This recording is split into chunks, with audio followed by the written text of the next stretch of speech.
皆さんこんにちは、森くんです。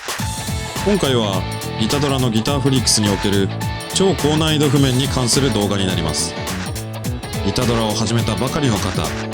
5ボタン仕様にも慣れてレベルを上げている中級者の方、そして高レベルの譜面を攻略する上級者の方、様々なプレイヤーが存在している中で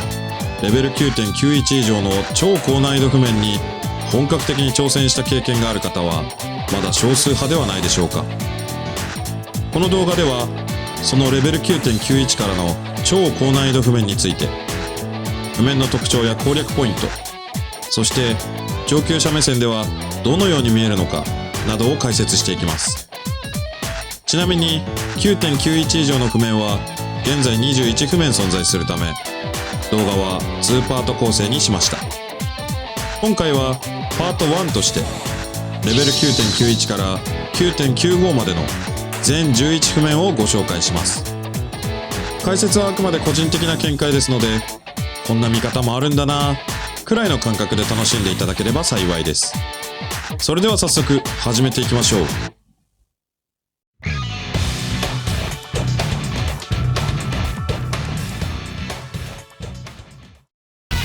モデル DD10 は XG3 のアンコールステージで登場したボス曲の一つです。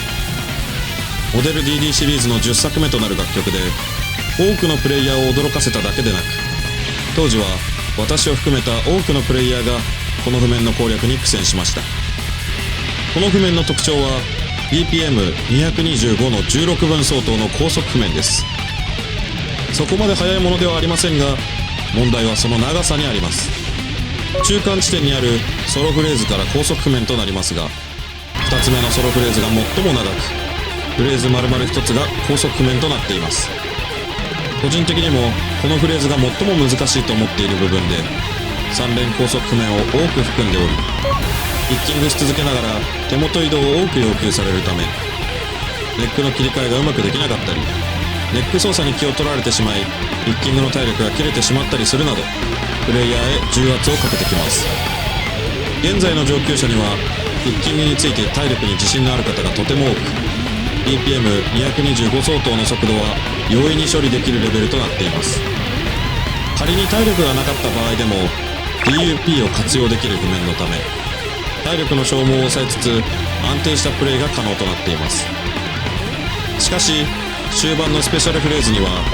ップピック指導でないとリズムを狂わされてしまう3連高速譜面があり、油断は禁物です。難易度は現在 9.91 となっていますが、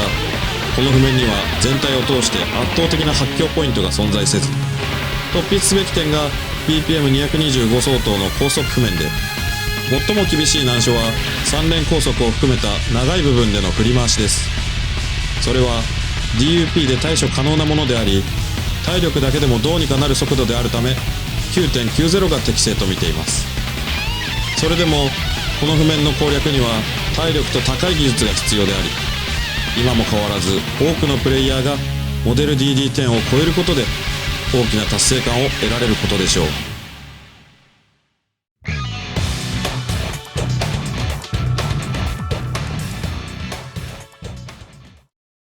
一網打尽は V4 のプレミアムアンコールステージで登場した V4 のラスボス楽曲です。3ボタン時代の最高レベル99として登場し、多くのプレイヤーたちを驚かせました。現在では5ボタン仕様に移行し、エクストリーム譜面の難易度は 9.92 に調整されています。なおこの楽曲にはマスター譜面も存在しますが、今回はエクストリーム譜面に焦点を当てて紹介します。この譜面の特徴は BPM145 の単色運指譜面を中心に、ところどころで BPM217.5 相当の3連高速譜面や階段運指譜面が登場する点です。例えばフレーズ A では一色飛ばしの運指が求められ、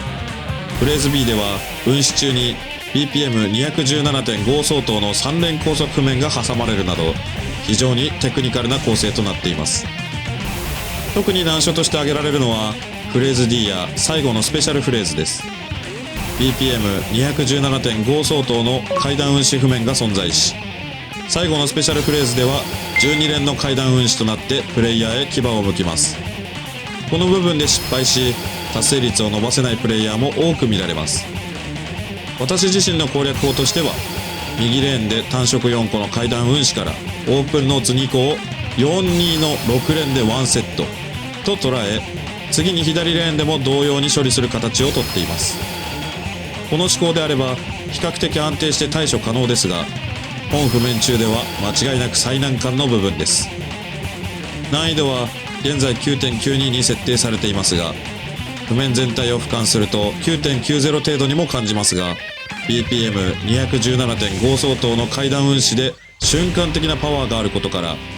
個人的には 9.91 が妥当なレベルだと考えています。もっともこの譜面はエクストリーム譜面であり、真の挑戦はこの先に存在するマスター譜面にあると言えるでしょう。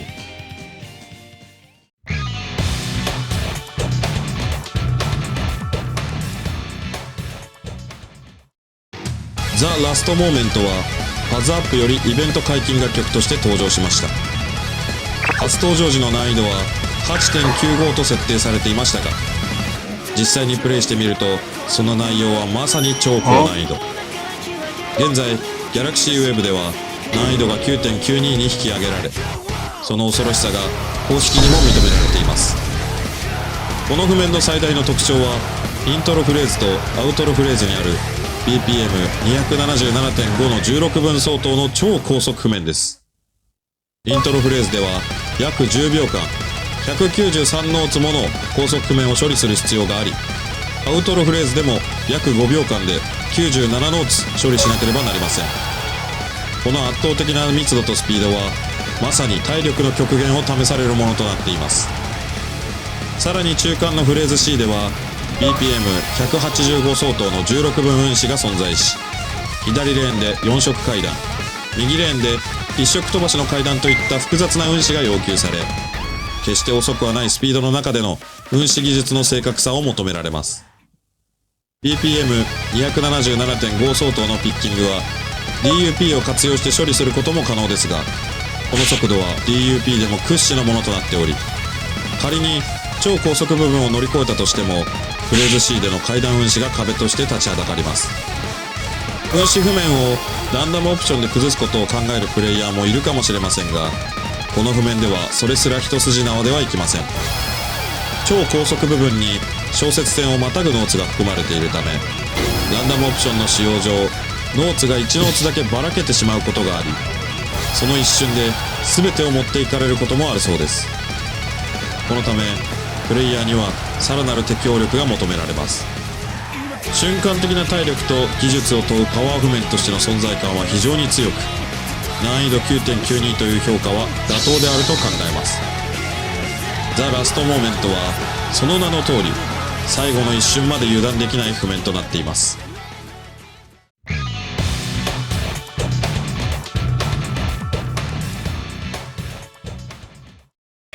Going My Way は V5 で初登場した楽曲で、その明るくキャッチーなメロディーで多くのプレイヤーに親しまれました。しかし今回紹介するのはオーバードライブで追加されたマスター譜面。この譜面は初登場時から 9.98 という超高難易度となっており、プレイヤーの注目を集めました。この譜面の特徴は何といってもサビ部分の譜面構成です。サビでは V5 のロケテスト時に使用された譜面に酷似した構成が採用されており、 BPM158 の16分でピッキングしながらひたすら運指し続けるという鬼のような譜面構成になっています。サビの間ほとんど休むことなく繰り返されるこのセクションは、現在でも多くのプレイヤーにとってまさに地獄のような体験となっていることでしょう。しかし時が経つにつれ、プレイヤーの技術は大きく進化しました。特にスーパーランダムを活用することでフルコンボやエクセレントを達成するプレイヤーが現れるなど、この譜面への挑戦が徐々に洗練されていきました。単色運指が多いため、スーパーランダムで効率的にスキルを稼ぐことができ、その結果現在の難易度は 9.93 に調整されています。私自身は正規譜面で攻略していて、運指は3レーンで分けた繰り返し譜面という認識の意識で簡単なイメージを持っていましたが、現状正規譜面で攻略しているプレイヤー数が少ないため、もう少し難易度を上げても良いかとも考えました。しかしこれから紹介する他の超高難易度譜面と比較するとやや攻略しやすいと感じられるため、難易度 9.93 は妥当ではないでしょうか。 Going My Way はその明るい楽曲の印象とは裏腹にプレイヤーにとって大きな挑戦となる譜面です。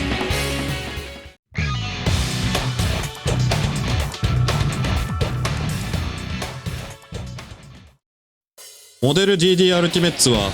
ザ・フォース KAC のギタドラ決勝楽曲として登場したデイドリームシリーズのメドレー楽曲です。デイドリームからモデル DD10 までの10曲をつなぎ合わせた壮大な構成を特徴とし、 DD シリーズの集大成として初登場時から難易度 9.99 を誇る超高難易度譜面として話題になりました。この譜面には DD シリーズにありがちな超高速譜面こそ含まれていませんが、その代わりに要求される運指技術は非常に高度で、単色運指階段はもちろんのこと、単色運指できそうな部分が2色押しに強化されているなど、従来の DD シリーズをプレイしてきたプレイヤーでも新たな挑戦を強いられるような構成となっており、正規譜面での攻略はほぼ不可能といえるレベルのものになっています。しかし時が経つにつれ、現在ではプレイヤーの技術は大きく進化しており、現在ではスーパーランダムを活用することで譜面の厳しいパターンが緩和され、フルコンボやエクセレントを達成するプレイヤーも増えています。その結果難易度は現在の 9.94 に調整されています。ただしスーパーランダムを使った攻略が前提となる一方で、正規譜面での挑戦は依然として極めて困難です。このため個人的には 9.95 あるいはそれ以上の難易度が妥当ではないかと考えます。正規譜面では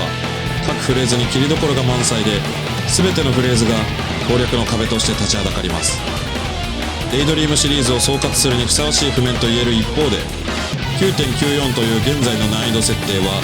その挑戦の厳しさをやや過小評価しているようにも感じられます。個人的には 9.95 を超え 9.96 はあると見ています。プレイヤーにとって技術の集大成を試される究極の挑戦であり、この譜面を超えた先には大きな達成感が待っていることでしょう。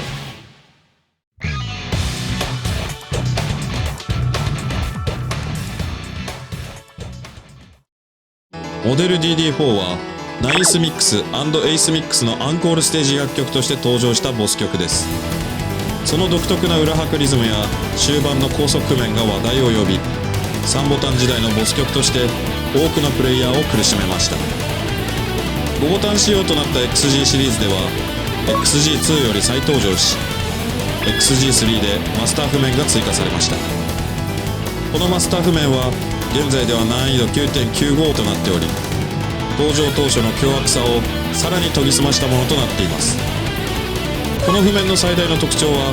裏拍リズムを基調とした BPM155 の階段運指です。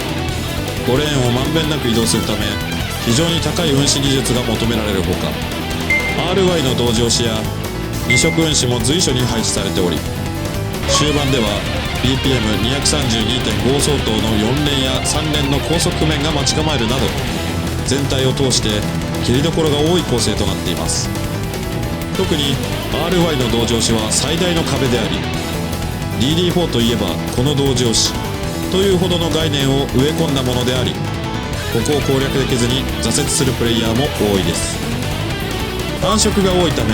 ランダムオプションでこの同時押しを崩すことも考えられるのですが、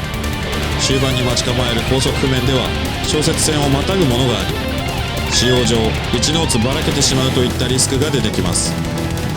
この譜面を攻略するには高度な運指技術が求められるのはもちろんですが、4を22で認識するといった分割思考で処理するなど、いくつかのセクションに分けて攻略する意識が非常に重要になる譜面だと感じています。実際 RY 同時押しを含むポイントでその意識をすることによって正規譜面でのフルコンやかつエクセレントを達成するプレイヤーも現れています。譜面全体のパワーが高く、その中で RY 同時押しや2色運指が存在し、さらには BPM232.5 の高速譜面も存在するため、要求される技術量から見ても難易度 9.95 は妥当であり、まさにボス曲としての威厳を感じさせる譜面だと言えるでしょう。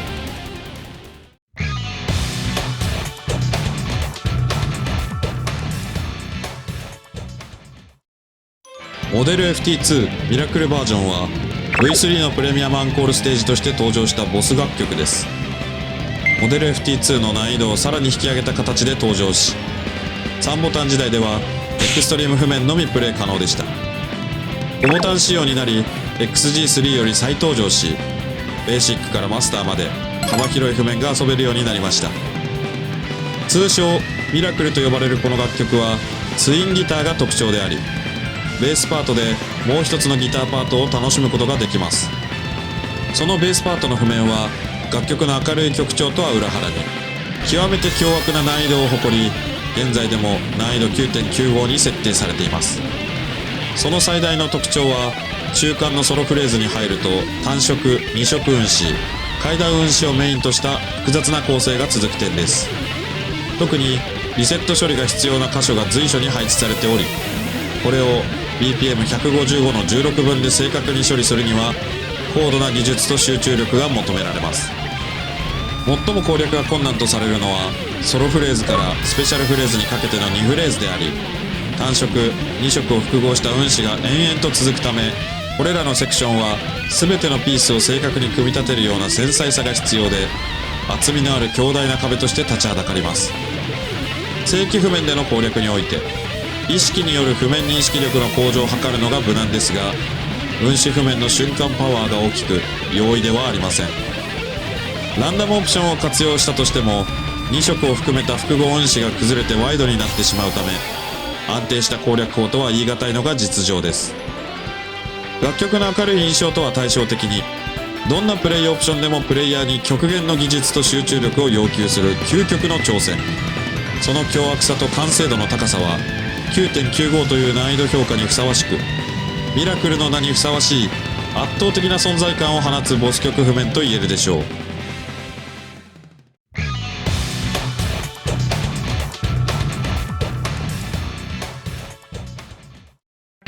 ネイチャーはオーバードライブのアンコール楽曲として登場したボス曲です。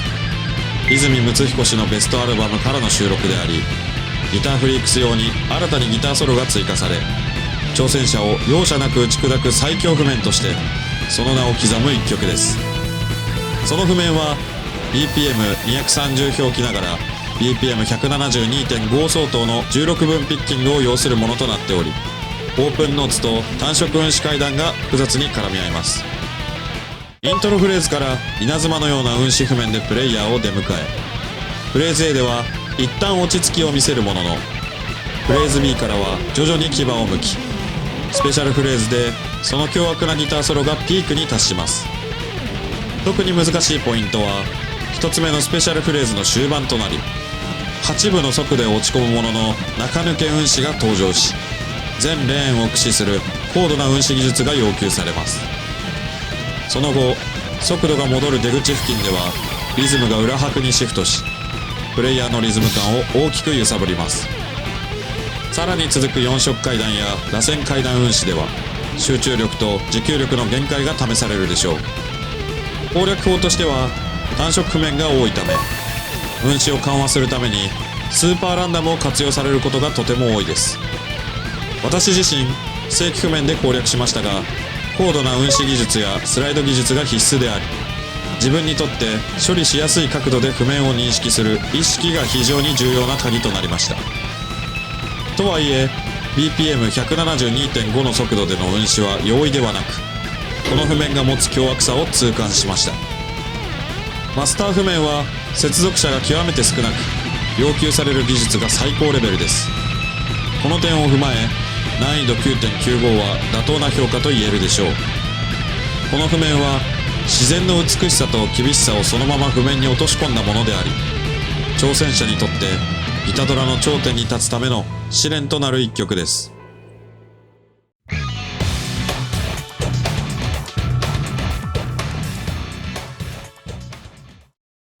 トリアングルムはマティクスのプレミアムアンコール楽曲として登場したボス曲です。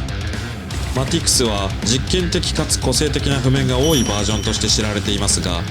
その中でもこの楽曲は特に癖の強い譜面構成をしており、当時は多くのプレイヤーが苦戦を強いられました。その譜面は当時のバージョンになるまでは考えられなかったような構成となっていて、 BPM120.75 相当の低速域を基調とした運指の中で BPM241.5 の速度で3連が随所に組み込まれていて、リズムが裏に変わってしまったり、 BPM161 の3連譜面や BPM241.5 の高速直線があったりするなど、多彩な BPM でプレイヤーを翻弄します。しかし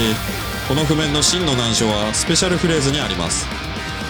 BPM161 の4色階段運指が3連続で登場し、その後には BPM201.25 相当の直線譜面が待ち構えます。特に最後では BPM161 のトリルや BPM201.25 の速度で3連と2連が交互に連続する構成となっており、多くのプレイヤーがこの部分を攻略の鬼門としています。 BPM200 を超える高速域での3連2連の繰り返しはそれまでの高難易度譜面には見られなかった要素であり、プレイヤーの適応力や瞬間的な判断力が試される内容です。攻略法の一つとして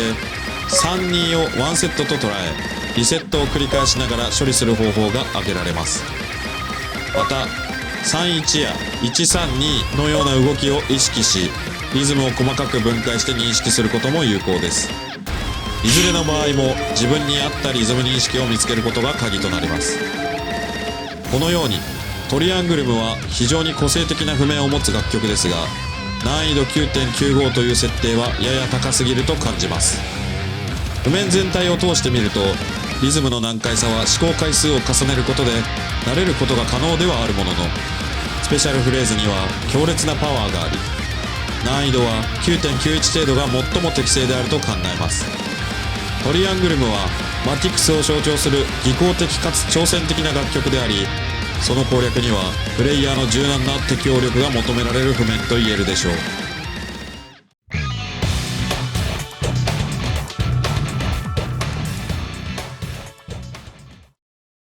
エンパイア・オブ・フレームはネクステージにて追加されたサウンドボルテックスからの移植楽曲です。作曲者であるカメリア氏はその名前炎の帝国の通り燃えるようなギターでゴリゴリと弾き倒しましたとコメントしており、イタドラに移植されたことでその熱量をプレイヤーが体感できるようになりました。ギターが奏でる音は炎そのものであり、静かに燃え始めた炎は次第に巨大な火柱となり、多くのプレイヤーが圧倒されました。 BPM114 を基調としており、運指としての爆発的な難所は少ないものの BPM171 の16分相当の3連符や BPM228 の16分相当の高速譜面が特徴的です。特にスペシャルフレーズでは3連符や高速譜面が連続して出現し、プレイヤーの体力を大きく削ります。そして終盤のフレーズ D ではさらに難易度が増し、3連符や高速譜面に加えてオープンノーツや単色運指が複合的に絡み合い、ストップ&ゴーを繰り返します。そのため体力だけでなく集中力までもが大きく要求され、譜面攻略は非常に困難を極めるものとなっています。攻略するにあたっては消耗が一番大きいストップ&ゴーに対応できる体力をつけておくことが大前提となっています。フレーズ D では3連符との切り替えやストップ&ゴーを正確に処理する必要があるため、事前に譜面を予習し各パターンに対する意識を明確に持つことが重要です。具体的には3連符や高速譜面の切り替えポイントを把握し、それに応じたピッキング操作を事前に練習しておくことが効果的です。現在難易度は 9.95 と評価されていますが、持久力と高度なピッキング技術が要求される点が評価ポイントであると考えますが、ネック操作において突筆すべきものが存在しないことを考慮すると難易度 9.91 が適正ではないでしょうか。モデル DD10 の高速譜面以上の速度感を持ちながらプレイヤーに次々と襲いかかる炎の連鎖は、この楽曲が持つ圧倒的な破壊力を象徴しています。それはまさに炎の帝国であり、全てを焼き尽くす天井の豪華と言えるでしょう。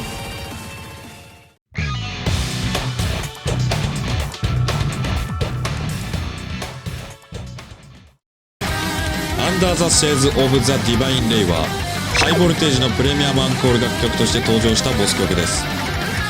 朝木名義で現れたその楽曲は作曲者特有の独特な世界観となっており、その譜面内容は超高難易度。草原な音楽と相まってまるで神聖な試練を受けているかのような感覚を抱かせる一曲であり、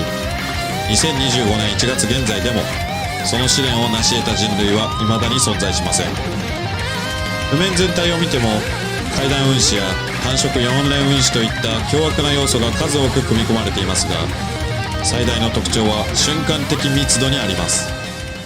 BPM288 の16分相当の超高速3連譜面が随所に点在し、これがコンボカッターとして機能し、プレイヤーの攻略を大きく阻害します。この超高速譜面は DUP を用いることで一部の負担を軽減することが可能ですが、通常の BPM192 の16分から超高速譜面に切り替わる構成がほとんどであり、 BPM192 の速度から BPM288 の速度に瞬時に切り替えるのは至難の技となります。仮にこの超高速譜面を対処できたとしても、前とした4連運指などによってコンボを切ってしまうリスクがあり、攻略されていないことも納得の譜面です。攻略するポイントとしては、ピッキングについては短い区間では自力でピッキングを行い、長い区間では DUP を活用して負担を分散するなど戦略的な工夫が重要です。4連運指については3本指や4本指で処理するのではなく、人差し指と中指という最も力のある2本指を活用し、人差し指指導のスライドを組み合わせる方法が効果的です。とはいえ譜面レベルは最強格であり、多くのプレイヤーが容易に攻略できるものではありません。現在の難易度は 9.95 と設定されていますが、通常譜面と高密度譜面の切り替え動作やこれまで紹介した他の 9.95 の譜面と比較しても一線を画しており、難易度 9.98 以上の素質を十分に持っていると考えられます。Under the Shades of the Divine Ray はまさにギタドラにおける神の試練と言えるでしょう。はい、ということで難易度 9.91 から 9.95 までの11譜面をご紹介してきました。いかがだったでしょうか。正直今回動画を作ってみて感じたのは、文章をまとめるのがものすごく大変だったということです。